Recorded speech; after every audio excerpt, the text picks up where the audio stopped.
Muito obrigada, Sr. Presidente. Eu queria começar por cumprimentar o Sr. Presidente da Caixa Geral de Depósitos e agradecer de estar aqui hoje connosco. O CDS teve a iniciativa de chamar os 5 principais bancos, para além de outras entidades, sendo que os outros partidos se juntaram e transformou-se numa iniciativa da Comissão de Orçamento e Finanças, porque nós sabemos que neste período de pandemia em que vivemos é papel fundamental do Parlamento fiscalizar a maneira como os apoios que o Estado criou para o facto da economia ter sido forçada a encerrar, como estarão a funcionar. E isto significou para nós, naquilo que o Governo desenhou, nós verificamos que em Portugal, se formos analisar em percentagem do PIB, os apoios são inferiores àqueles que são em muitos países da Europa. E também tem uma ênfase particular, para além da medida de layoff, que é diferente, mas tem uma ênfase particular na criação de linhas de crédito com garantia pública. Isto significa que uma das principais maneiras, para não dizer a principal maneira, que o Estado encontrou de fazer liquidez chegar à economia e às empresas foi através do crédito bancário com garantia pública. E, portanto, para nós é fundamental perceber como é que estas medidas estão a funcionar e como é que elas estão a ser aplicadas. A primeira coisa que eu gostava de lhe perguntar em relação a aí, põe-se aqui duas questões que se conduzem à mesma, que têm a ver com rapidez, que é quanto tempo e que documentos são necessários para que este dinheiro chegue às empresas. E, portanto, a primeira coisa que eu gostava de lhe perguntar é que documentos estão a ser pedidos pela Caixa Geral de Depósitos para a instrução destes processos de crédito. Foram aqui abordados ontem pela ordem dos contabilistas, por exemplo, a exigência de contas de demonstração de resultados e de balanço de 2019, que são contas que ainda não estão prontas no ano de 2020, nem têm que estar, e que isso tem levantado vários problemas a várias empresas, sobretudo às empresas mais pequenas, que não têm um departamento de contabilidade e estão dependentes de gabinetes de contabilidade, que neste momento estão em muitos casos a fazer até processos de layoff, porque estamos a falar de entidades muito pequenas que não têm departamentos jurídicos, nem têm advogado e, portanto, precisam que estes técnicos lhes deem uma ajuda nesta matéria. Portanto, eu perguntava que documentos estão a ser pedidos, que documentos são exigidos pelas sociedades de garantia mútua, porque também nos foi dito por alguns bancos que estas exigências estavam a ser feitas sobretudo pelas sociedades de garantia mútua, aliás já pedimos para as ouvir também. Gostava que me confirmasse uma afirmação do Sr. Ministro da Economia que disse que as sociedades de garantia mútua apenas demoravam 2 dias a aprovar os créditos depois deles chegarem por parte dos bancos. Eu gostava de saber se isto corresponde à verdade. Gostava ainda de saber, em relação a juros, gostava de saber que juros é que estão a ser aplicados pela Caixa Geral de Depósitos.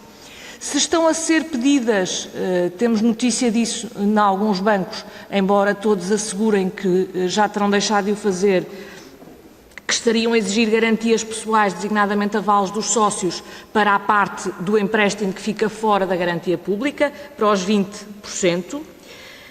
Gostava de saber também como está a ser feita e como está a ser operacionalizada a suspensão da capitalização de juros no caso das moratórias, se estão a ser apresentadas às pessoas opções de como ficará a prestação do empréstimo caso optem ou não pela suspensão de juros. E, por último, pergunta, e para ser breve, tinha uma pergunta que eu acho que é a pergunta fundamental e que é, no fundo, aquilo que motiva esta audição, que é, eu gostava que nos dissesse, e fiz esta pergunta a todos os bancos, e eu acho que ainda não tive uma resposta objetiva, eu gostava que nos dissesse, das linhas de crédito com garantia pública, quanto dinheiro é que já está disponível na conta de empresas clientes da Caixa Geral de Depósitos. Esta é uma pergunta fundamental e se nos conseguisse dar um número e uma resposta objetiva, eu acho que seria bastante útil para os trabalhos desta Comissão. Muito obrigada. Muito obrigado, Sra. Deputada Cecília Meireles. A palavra ao Sr. Presidente da Caixa Geral de Depósitos para responder. Faça-se assento. Sr. Presidente da Comissão, Srs. Deputados, é com sentido de que tem que haver escrutínio e, portanto, a Caixa está particularmente habituada a isso, mas, de qualquer maneira, que temos com interesse, especialmente pensamos que Foi esclarecedora a sessão também de ontem e, portanto, acho que este tipo de questões que tentaremos todos responder a todos de forma rigorosa. Portanto, comigo está o Dr. Francisco Cari, que é responsável da área das empresas do banco e, portanto, também complementará algumas das minhas respostas, se o Sr. Presidente concordar. Senhora Deputada Cecília Meireles, que documentos são pedidos? Portanto, a minha resposta vai tentar ser objetiva, a questão, mas por outro lado também com algum tipo de enquadramento.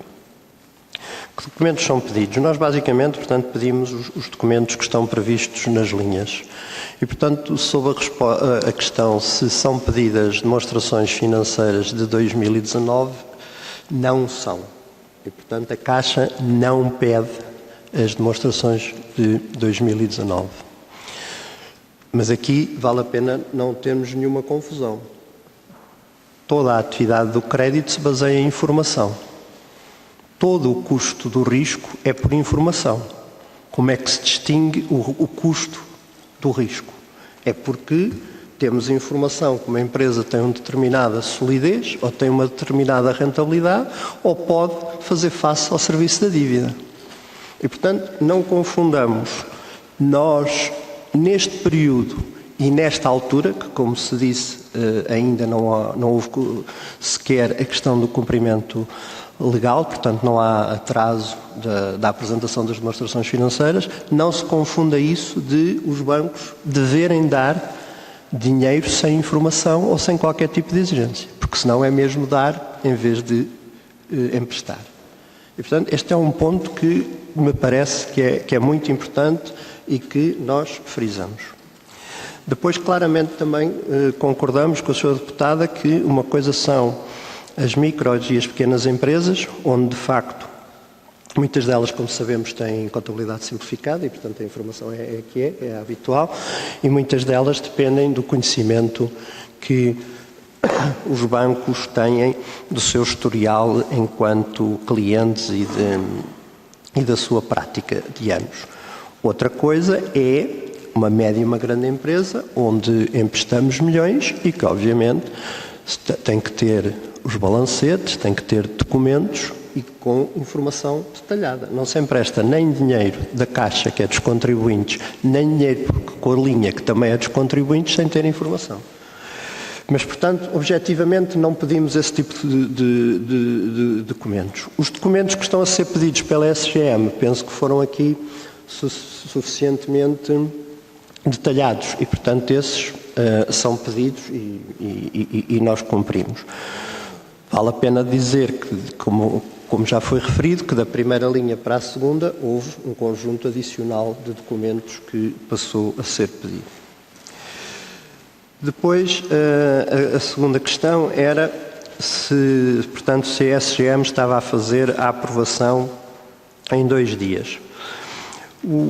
Nós temos, como com certeza durante o debate iremos abordar, uma experiência bastante distinta da primeira linha e desta segunda. E temos ainda uma experiência distinta sobre todas as linhas de garantia que houve ao longo dos anos, não é? Portanto, estas linhas têm-se sucedido, não com este caráter de emergência, mas têm-se sucedido ao longo dos anos. E, portanto, o que acontece, como também já foi referenciado, é que esta questão dos 2 dias, estamos a falar desta segunda linha que foi disponibilizada para a generalidade das empresas, que foi aberta as candidaturas na sexta-feira, que esteve a funcionar, como já se disse, cerca de 5 horas, e depois ontem, que esteve a funcionar a partir da 1 da tarde. E, portanto, se as candidaturas que entraram sexta-feira nós já temos na generalidade a aprovação, temos. Ou seja, a indicação de que agora, para juntar como o processo funciona, há uma aprovação preliminar, depois os bancos têm que enviar toda a documentação dos clientes, depois têm que emitir os contratos, e obter as assinaturas dos clientes e depois têm que devolver à SGM para ela dizer que os contratos estão corretos e que o dinheiro pode ser disponibilizado.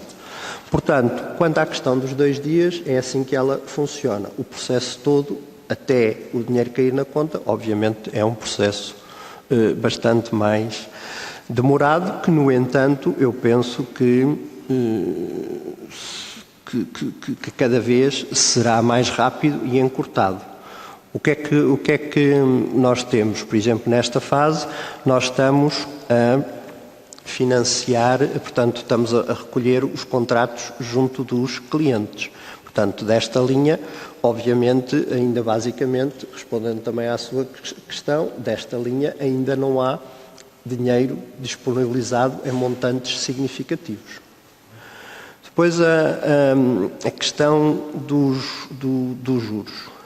A questão dos juros que nós estamos a praticar neste tipo de linhas, portanto, como sabem, há um indicativo de 1,5, a Caixa está a cobrar cerca de 1,20, depende, nós temos aqui cerca de 1,25, um bocadinho abaixo de menos 1,25 nos pequenos negócios e menos de 1 nos negócios.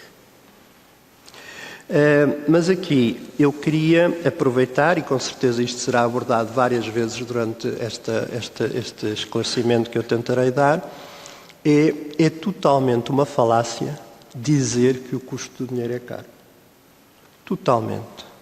Basta compararmos com a anterior crise, onde, por exemplo, o custo do dinheiro no crédito à habitação era cerca de 5%, hoje é cerca de 1%, ou nas empresas, onde o custo hoje é cerca de, dependendo do tipo de grandes empresas, médias ou micros, anda à volta de 1,5, como foi dito, em alguns bancos 2, que não é o caso da Caixa, em média.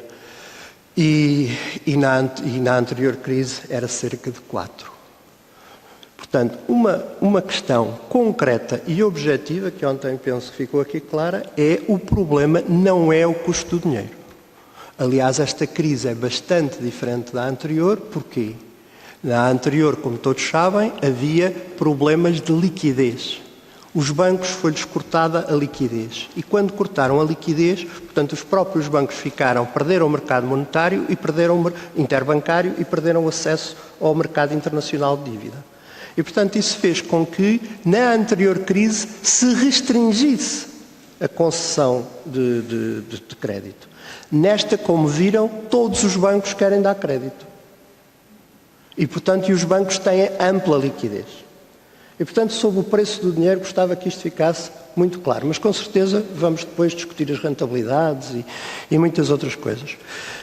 Depois, as opções dadas ao cliente.